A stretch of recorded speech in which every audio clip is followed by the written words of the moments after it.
নমস্কার, আমি জিনিয়া দাস নন্দী। কবিতা পাহাড় চূড়ায়, কবি সুনীল গঙ্গোপাধ্যায়। শুরু করার আগে ভুল ত্রুটি মার্জনীয়।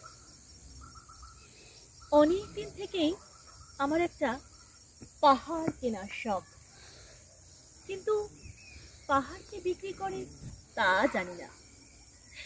যদি তার দেখা পেতাম, দামের জন্য আটকাতো না। আমার নিজস্ব একটা নদীই আছে, সেটা দিয়ে দিতাম পাহাড়টার বদলে। কে না জানে পাহাড়ের চেয়ে নদীর দামই বেশি। পাহাড় স্থাণু, নদী বহমান, তবু আমি নদীর বদলে পাহাড়টাই কিনতাম, কারণ আমি ঠকতে চাই। নদীটাও অবশ্য কিনেছিলাম একটা দ্বীপের বদলে। ছেলেবেলায় আমার বেশ ছোট্ট খাট্ট ছিমছাম একটা দ্বীপ ছিল, সেখানে অসংখ্য প্রজাপতি।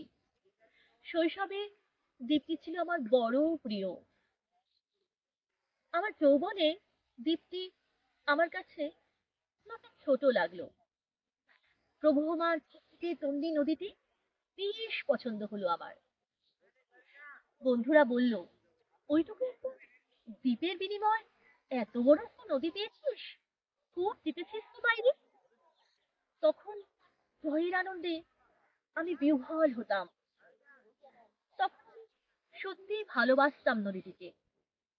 নদী আমার অনেক প্রশ্নের উত্তর দিত, যেমন, বলো তো, আজ সন্ধ্যেবেলা বৃষ্টি হবে কিনা। সে বলতো, আজ এখানে দক্ষিণ গরম হাওয়া। শুধু একটা ছোট্ট দ্বীপে বৃষ্টি, সে কি প্রবল বৃষ্টি, যেন একটা উৎসব। সেই দ্বীপে আমি আর যেতে পারি না। সে জানতো, সবাই জানে, শৈশবে আর ফেরা যায় না। এখন আমি একটা পাহাড় কিনতে চাই। সেই পাহাড়ের পায়ের কাছে থাকবে গহন অরণ্য। আমি সেই অরণ্য পার হয়ে যাব।